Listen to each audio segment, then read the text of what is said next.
এই মুহূৰ্তত এক গুৰুত্বপূৰ্ণ খবৰ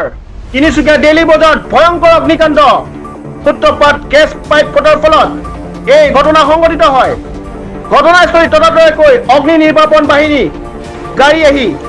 অগ্নি নিৰ্বাপিত কৰিবলৈ সক্ষম হয় পুনৰ দৰ্শকক দিব বিচাৰিছো এক গুৰুত্বপূৰ্ণ খবৰ তিনিচুকীয়া ডেইলি বজাৰত ভয়ংকৰ অগ্নিকাণ্ড সূত্ৰপাত গেছ পাইপ ফটাৰ ফলত এই ঘটনা সংঘটিত হয় ঘটনাস্থলীত ততাতৈয়াকৈ অগ্নি নিৰ্বাপন বাহিনী আহি অগ্নি নিৰ্বাপিত কৰিবলৈ সক্ষম হয়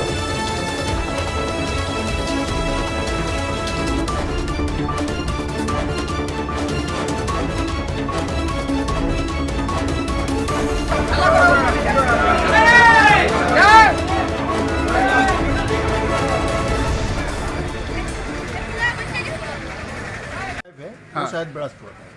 इसके बाद तो चारों ओर उधर से बाहर में जो गेट है आग लग रहा था तो हर कोई दुकान का माल घुसाने में लगा हुआ है फिर फायर ब्रिगेड को फ़ोन किया फायर ब्रिगेड आया फायर ब्रिगेड वाला आके पानी वानी मारा फिलहाल अभी कंट्रोल में है कितने बजे लगा था घटना करने में करीबन आधा घंटे पहले हाफ एन आवर ओके जगह का नाम क्या हुआ है ये डेली बाजार मेन रोड नियर मामा होटल